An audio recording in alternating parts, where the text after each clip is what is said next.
폐의 폭주를 막기 위한 집권 후반기의 첫 번째 과제, 바로 예산심이라고 봅니다.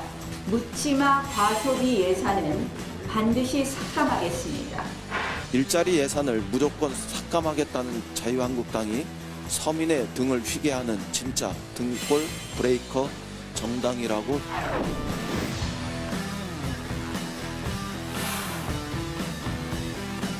내 죽기 전엔 정권 안 뺏긴다 이겁니다. 그래? 의원님 틀렸습니다. 이 예산에다 그러면 2년 때 죽는단 말 아닙니까? 다음에 한동안 대통령 되겠네요, 뭐 가지고.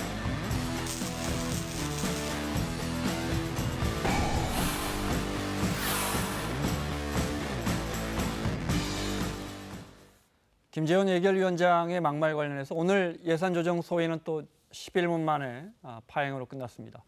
자, 월요일입니다. 정치구단 국회 훈수꾼 박지원 의원 자리했습니다. 어서 오십시오. 네, 안녕하세요. 청와대가 지방선거에서 여당이 크게 이긴 다음에 야권의 전현직 의원 4명에게 장관급 자리를 제안했다라는 신문에 보도가 나왔고 청와대도 크게 부인하진 않아요. 그 대충의 내용을 그때 좀 알고 계셨어요? 제가 안다고 하면은 저도 제안 받았느냐 이렇게 물으실 거 아니에요. 그렇습니다. 어떻게 됐든 네. 청와대가 야권 인사도 개각에 포함시켜서 입각시키려고 하는 것은 잘한 일이에요. 네. 그렇지만 결과적으로 보면은 나중에 자기 식구끼리 하더라고요. 결과는 예. 네. 그러니까 진정성 가지고 얘기를 해야지 자꾸 저렇게 흘려대면 네. 우리는 잘하려고 했는데 야당 의원들이 안 들어왔다. 이것도 자기들 능력이에요. 네. 제안은 했겠지만 어떻게 제안했는지 신문 보도를 잠깐 볼까요? 네. 바른미래당 김성식 의원은 또 이종훈 전 의원 둘 다 아주 그 야권의 유명한 경제통들이죠. 네. 산업통상자원부와 고용노동부 장관 입각을 제안했고, 네. 또 주중대사와 환경부 장관 자리도 전현직 야당 의원 2명에게 제의했지만 역시 고사했다. 주중대사는 기억이 납니다. 이 자리에서 돌아가신 정두원 전 의원이 그 보도가 나와서 제가 여쭤봤는데 노코멘트 하겠다고 하셨어요. 그래서 저는 환경부 장관은 사실 여부는 확인 안 해봤지만은 네. 그때 당시 동아일보 등 보도에 의하면은 박선숙 현 의원이에요. 네. 그래서 나는 환경부 차관을 지금 바른미래당이 지냈기 네. 그렇죠. 네. 환경부 장 차관을 지냈기 때문에 네. 그런 개연성이 있겠구나라고 했는데 제가 물어보니까 그냥 웃더라고요. 네. 그래서 그런 일이 있었을 것 같아요. 박 의원이 물어봤더니 그냥 웃더라. 예. 네. 보통 제안이 안 왔으면 그런 제안 안 왔어요라고 이야기할 거 아닙니까, 그죠? 제안이 왔으니까 저한테도 한번 물어보세요. 당연히 물어봐야죠. 네. 제안 받으신 거 있습니까? 언론에 보도는 됐는데 네. 그런 건 답변을 안 하는 거예요. 그 언론에 흘리는 것도 진정성이 없는 거고 그렇게 인사를 하지 마라 이거예요.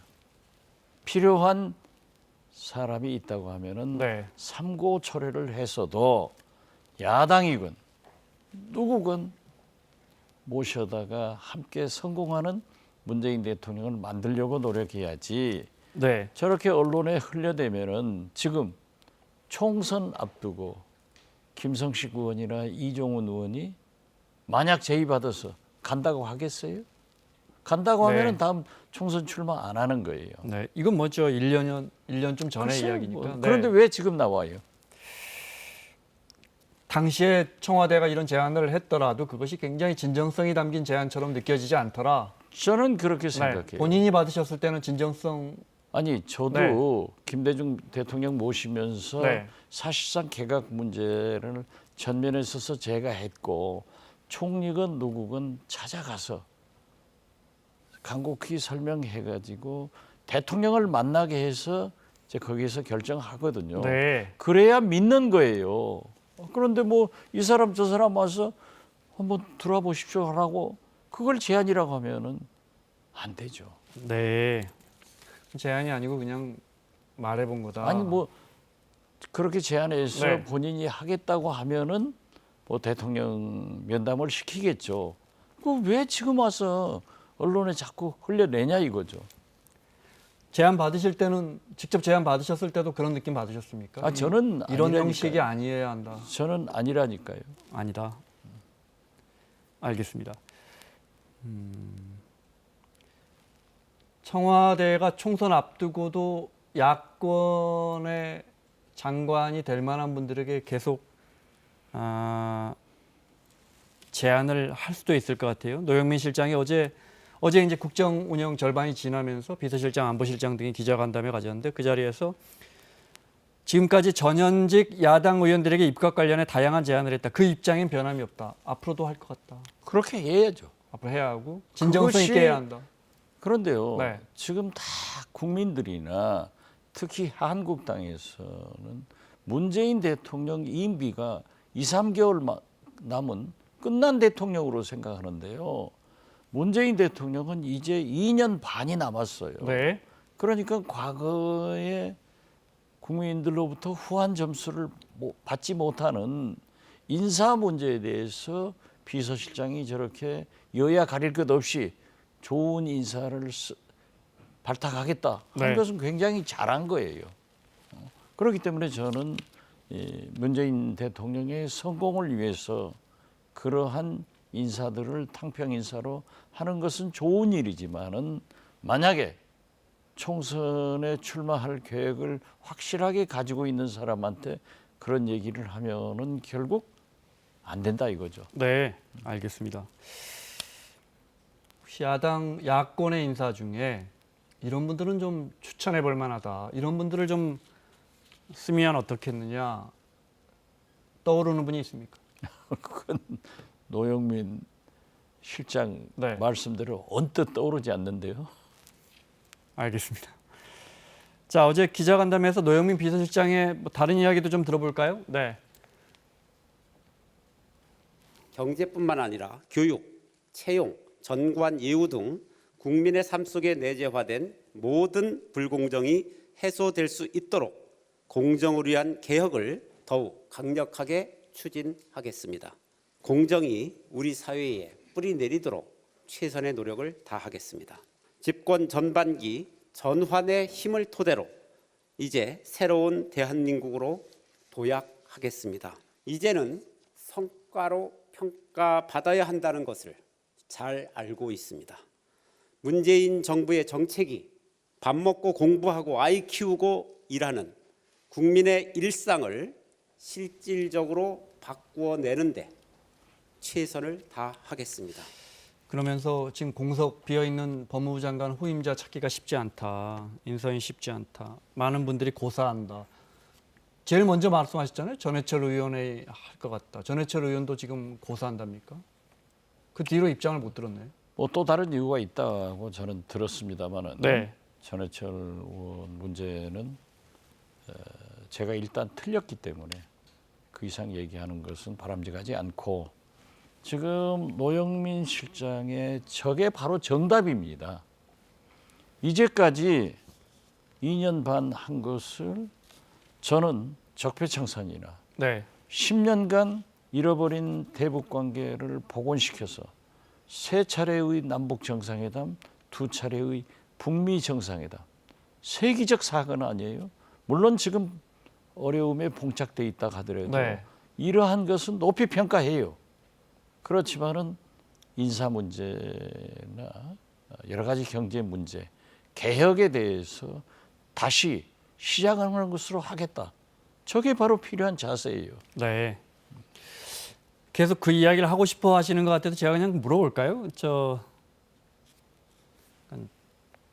저렇게 야권에도 인사를 제안하고 했지만 지금까지의 인사를 보면 그 진영 안에서 특히나 가까운 사람들만 시키는 것 같더라. 이게 문제다. 지금 그런 생각이신 그렇죠. 거죠? 네. 그렇기 때문에 제가 한번 그 얘기했어요. 북한은 우리 민족끼리, 문재인은 우리 식구끼리 한다. 이래서는 안 된다. 그러면 절대 성공 못한다. 그렇기 때문에 저는 지난 2년 반간 인사 문제로 문재인 대통령이 얼마나 고초를 겪었습니까? 그런데 아직도 2년 반이 남았다니까요. 네. 이제 새롭게 시작해서 그런 자세로 나가면은 반드시 성공한 대통령이 돼야 되고 성공한 대통령이 되어야 나라가 사는 겁니다. 일전에 제가 여쭤봤을 때는 아니 그러면 문재인이 문재인 사람 데려다 쓰지 황교안 사람 데려다 쓰냐고 하셨어요. 그거하고는 좀 아니, 결이 다른. 네. 그러한 것은 법무부 장관은 어떻게 됐든 조국 장관이 사퇴함으로써 검찰 개혁이라는 시대적 요구가 있기 때문에 대통령과 코드를 맞추고 네. 윤석열 총장과 함께 개혁할 수 있는 사람이 있어야 되니까 저는 지금도 법무부 장관만은 대통령의 철학을 네. 잘 이어받을 수 있는 자기 사람 쓰는 거예요. 네. 아니 그거야 뭐 특히 대통령이 국정을 운영하면서 가장 중점을 둬온 방점을 찍어온 정책 분야니까. 그렇죠. 네. 그 부분에 이제 믿을 만한. 그리고 네. 측근이란 것은요. 운명 공동체입니다. 그렇기 때문에 내각에도 청와대 비서실에도 당에도 100% 측근을 쓰는 것은 옳지 않지만은 한두 명이 꼭 들어가 있어가지고 네. 대통령의 입을 막고 어디 가시려고 하면 자동차 앞에 들어눕는 그런 사람들이 필요하다. 저는 그걸 말씀한 거예요. 네. 과거에 비서실장 하시면서도 그런 역할 많이 하셨습니까? 그런 거 많이 DJ에게 예. 절대 안 된다 이건. 절대 이렇게, 안 됩니다. 이렇게 말씀하시고. 네. 차 앞에 들어눕는 심정으로. 그렇죠. 네. 알겠습니다. 앞서 전해철 의원은 내가 틀렸다고 하셨어요. 전해철 의원이 법무부 장관 안 맡은답니까? 법무부 장관 안 가시는 것으로 거의 아, 그래요? 확정적이던데요. 네. 무슨 다른 이유가 있는 것 같다. 벽오동 심은 뜻이 있죠. 요즘 움직이는 걸 보면은 말해 주실 수 있어요? 그건 말하면 큰일이죠. 저도 잘 모르고. 네. 그래서 그 전부터 뭐 추미애 전 대표라든지 박범계 의원 이야기도 나오는 것 같고 후임 법무부 장관. 이제 그분들은 다음 네. 총선을 출마하지 않겠다라고 하면은 충분한 인물이 되시는 분들입니다. 전해철 의원이 사실은 부인했다가 그 다음 날 불가피하다면 해야 한다는 식으로 그 다음 날 이야기를 했던 것 거의 같은데. 뭐 네. 하는 것으로 지금은 알았죠. 그래서 어제 비서실장이 후임자 찾기가 쉽지 않습니다라고 말한 게 그런 맥락이군요. 네. 이유는 말씀 못 하시겠다. 더 궁금하네요. 네. 어제 노영민 실장 이야기 들어보니까 내년 총선과 관련해서는 당에서 요구하고 본인이 동의하신 분들에 대해서는 저희들이 놓아드려야 할 것 같다 해서 언론은 이낙연 총리가 결국 총선 가는구나. 총선 가면 어떤 역할을 합니까? 지금 현재 국회의원 겸직 의원들은 유은혜 교육부 장관, 부총리나 김현미 장관 네. 이런 분들 화면에 진서미 장관도 보이네요. 네. 진서미 장관은 이미 나왔고 그렇군요. 네. 네, 그렇기 때문에 이런 분들은 네. 제가 개별적으로 물어서 하면은 웃으면서도 출마하겠다 이런 얘기를 하더라고요. 네. 그렇기 때문에 개각 요인이 발생되는 거예요. 그리고 이낙연 총리도 지금 현재 인기 절정에 올라왔잖아요. 대권 후보 1위로 네. 완전히 몇 달간 구척하지 않습니까? 그렇기 때문에 자기도 나와서 국회로 진출해서 자기 대권을 준비해야겠다 하는 생각이 굴뚝 같을 거예요. 네. 그렇지만은 총리라고 하는 것은 대통령의 의중을 받들어야 되기 때문에 또 민주당의 여건상 저는 예산이 통과되면 네. 그렇게 물러가서 또 그 청문회 기간이 있기 때문에 아마 1, 2월 달에는 최소한 당으로 복귀해서 무슨 활동을 하지 않을까 네. 이렇게 예측합니다. 총선과 관련된 그렇죠. 그 일전에는 그런 말씀도 하신 적이 있어요. 저 이해찬 대표가 공천 악역까지 한 다음에 그렇죠. 총선은 사실상 이낙연 체제로 갈 가능성이 높다. 저는 그렇게 봅니다. 네. 왜냐하면 그러니까 황교안 대표는 보수 대통합을 부르짖으면서도 자기는 국회의원, 당대표, 대권 후보를 내려놓겠다 하는 말은 하지 않고 자기도 희생을 감수하겠다 하는 것으로 네. 얼버무렸지만은 이해찬 대표는 물갈이 등 총선 승리를 위해서 자기는 출마하지 않고 개혁을 하겠다. 그렇기 때문에 진정성이 통하고 네. 당이 장악되는 거예요. 그런데 이낙연 총리가 물러나면 새 총리를 뽑아야 합니다. 새 총리 뽑으려면 또 그 청문회를 해야 합니다. 청문회 하면 야당이 유리해지고 그 며칠 길게는 몇 달 동안 야당이 주도권을 잡아버리는 경우가 있었어요. 야, 그게 이제 지금 이 리스크를 청와대가 감당해야 돼요. 그게 지금 문제가 되기 때문에 네. 문재인 대통령도 이 이낙연 총리를 그렇게 당에서 활용해야 된다라고 했지만은 지금까지 못했잖아요. 네. 그렇지만은 이제 총선을 앞두고 총리를 바꿨을 경우에는 한국당도 네. 그러한 것은 협력해 주리라고 봅니다. 물론 가혹한 청문회가 기다리는 것만은 사실이고 더욱이 국회 인준을 받아야 되는데 한국당이 지금 과반수 의석을 가지고 있지 않기 때문에 민주당 지도부가 잘 노력하면은 인준도 무난할 것이다. 네. 저는 그렇게 봅니다. 알겠습니다. 자, 내각 인선 거기까지 여쭤보고요. 어제 이제 저녁 청와대에서 문 대통령과 여야 5당 대표들 만났습니다. 영빈관이나 만천장 이런 데 않고 관저로 불러서 식사를 했고요. 네. 관저에서 이렇게 식사하는 경우는 더 배려한 거라 이렇게 봐야 하는 겁니까? 그러니까 김대중 대통령 제가 5년간 모시면서 보면은 좀 아주 정감 있게 네. 집으로 초대하는 분은 좀 달릅잖아요. 네. 우리가 밖에 식당에서 그런 의미군요. 관저로 부른다는 관저로 오시라고 하는 같은 것은 청와대에도. 집에서 네. 식사를 하기 때문에 얼마나 따뜻하게 맞이하고 또 편안하게 얘기할 수 있는 길을 만들어 줬는데 네. 난 웃기는 게요. 대통령하고 식사하러 갔으면은 대통령하고 의견을 교환하고 네. 좀 안 되면 대통령하고 싸워야지. 왜 야당 대표끼리 싸워요? 네. 무슨 그리고 말씀인지 먼저 그걸 또 야당 네. 대표는 무슨 청와대 대변인처럼 또 왜 그걸 브리핑을 해요? 나는 그래서 네. 이 나라 야당 대표들이 과연 자격이 있는가? 대통령 앞에서 그 꼴이 아니잖아요.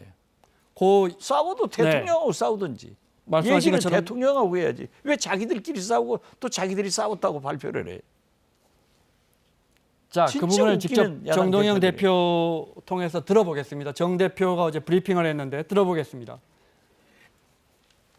황교안 대표께서 협의 과정에 우리가 없지 않았냐라고 말해서 조성이 오갔다고 하셨는데 그 이후에 대통령께서는 좀 뭐라고 말씀을 하셨나요? 말리셨고요. 저도 말렸고 다시 차분해진 가운데 어쨌든 정치개혁 특위의 진행 과정을 또 심상정 대표가 차분하게 설명을 했고 그럼에도 불구하고 황 대표는 아무튼 자유한국당의 입장이 무시된 채 이 패스트트랙이 진행되고 있는 것에 대해서 강한 유감을 거듭 표했습니다. 황 대표가 누구랑 보더라고요? 손 대표 오셨습니다.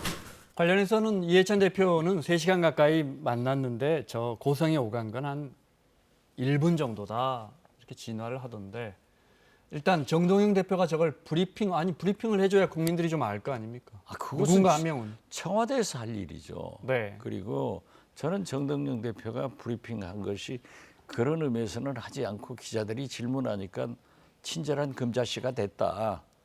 동영씨가 됐다 이렇게 네. 생각하는데 아니 보통 저런 회담을 하고 나오면은 나는 대통령께 이런 말씀을 드렸더니 대통령님은 제 말씀에 이렇게 하시더라. 그렇죠. 또는 대통령 말씀을 이렇게 해서 내가 이렇게 했다만 얘기를 하지 다른 당 대표 얘기는 네. 안 해요. 네. 나 거듭 생각해도 이상하잖아요.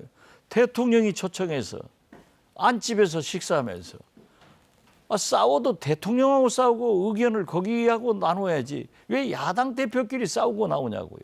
또 거기에 그걸- 대통령이 싸움을 말리는 모양새가 연출이 된 거예요. 아니 그러니까 네. 대통령이 싸움을 말리면서도 대통령이 얼마나 한심하게 야당을 받고 국회가 이 모양이다. 네. 이걸 우리 스스로가 까놓고 있을 뿐. 어제 설전에 대해서 황교안 대표와 손학규 대표의 입장 차례로 들어보겠습니다. 손학규 대표님하고 고성이 오갔다라는 말이 있었는데 어떤 상황이었는지 좀 설명해 주실 수 있어요? 뭐 그 얘기는 자세하게 말씀 안 드리는 게 좋겠습니다.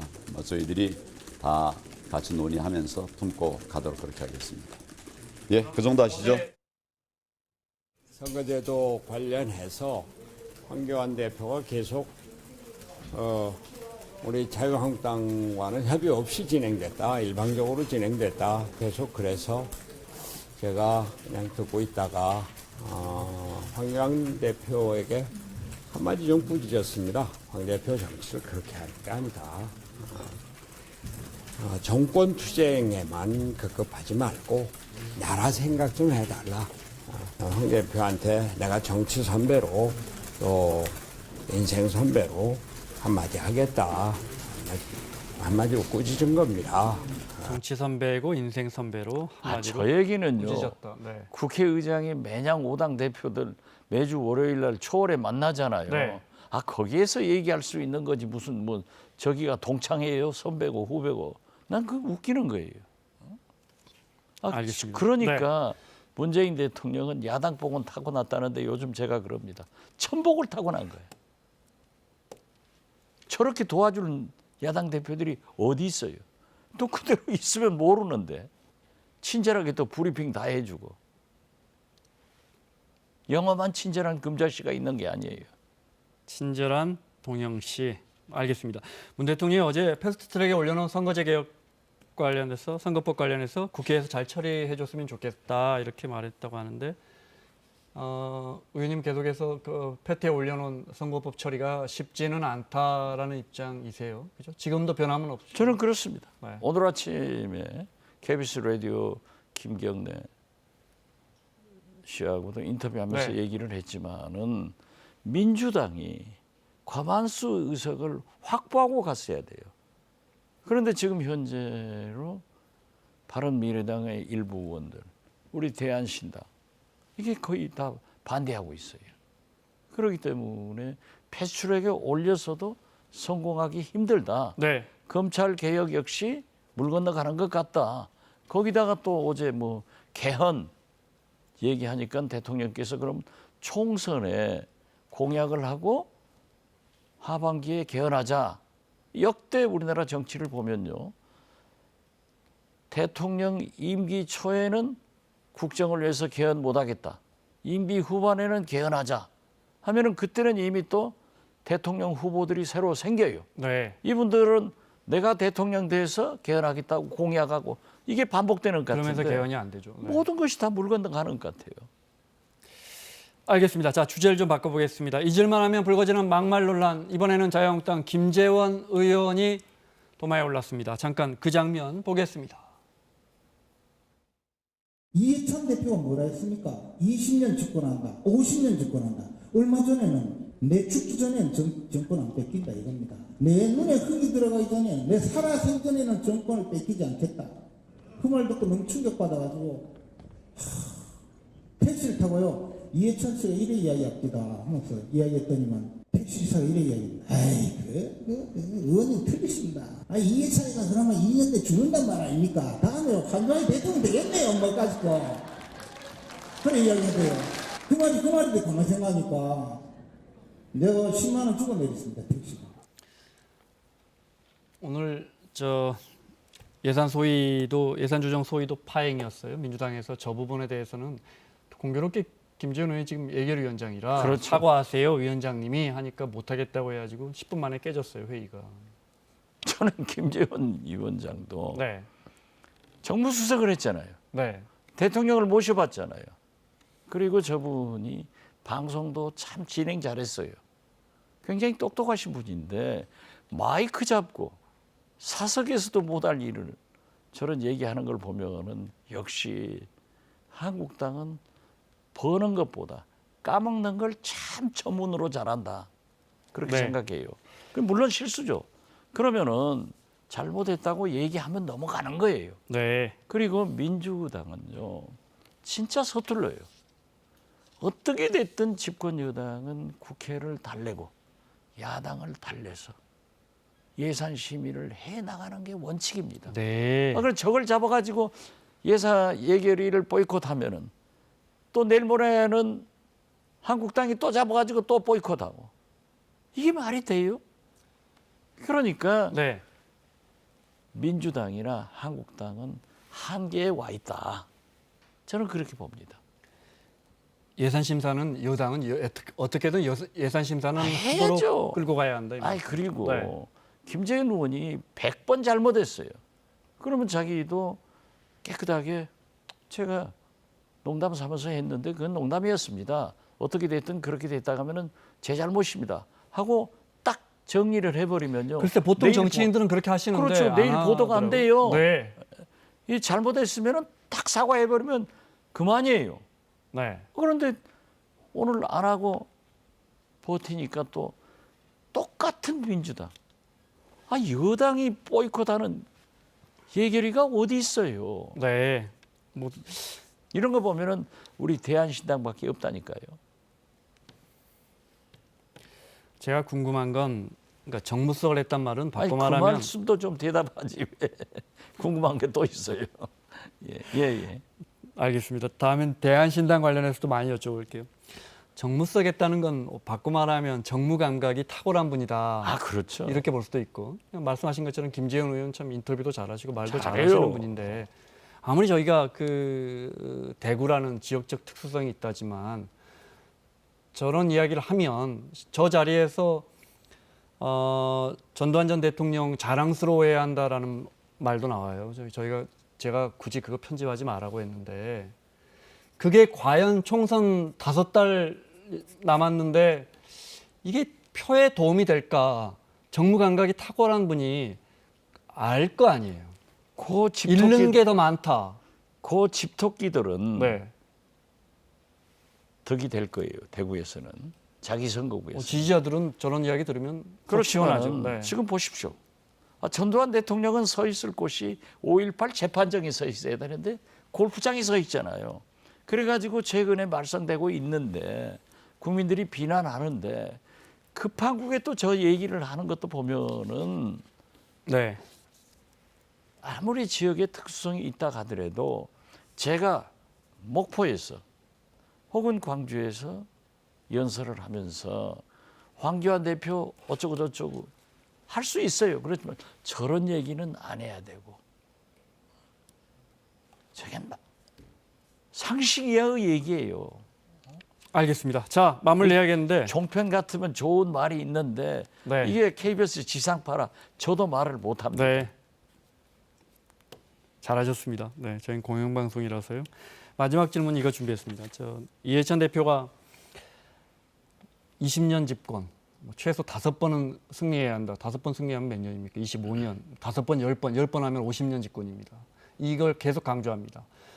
여당 대표가 총선 대선에서 승리하고 계속 집권하자 이야기하는 건 뭐 어찌 보면 당연한 의지의 각오의 표현인데 이 표현법 어떻게 보십니까? 당연하죠. 당연한 이야기다. 우리가 신당 창당하면서 네. 100년 정당을 창당한다. 모두가 그랬지만 3, 4년 만에 다 없어졌어요. 열린우리당 그랬었죠. 그렇죠. 아니 다른 정당도 다 그랬어요. 네. 그러면은 집권 여당 대표가 이번 한 번만 하고 다음은 한국당에 넘겨주겠습니다. 그건 아니지만. 그건 아니죠. 그렇기 때문에 우리는 성공을 통해서 문재인 대통령의 성공을 통해서 100년 집권할 수 있는 20년 집권할 수 있는 이런 당이 되자 하는 강한 의지이지 그런다고 뭐 20년 30년 국민들이 못해도 해줍니까? 이건 아니죠. 그렇기 때문에 저는 그러한 얘기는 정치권에서 강조의 의무로 쓰는 거지 50년 해먹겠다 그런 뜻으로 받아들일 필요 없다. 네. 저는 그렇게 봅니다. 알겠습니다. 여기까지 듣겠습니다. 자, 정치구단 대한신당의 박지원 의원과 함께했습니다. 수고하셨습니다. 네, 감사합니다.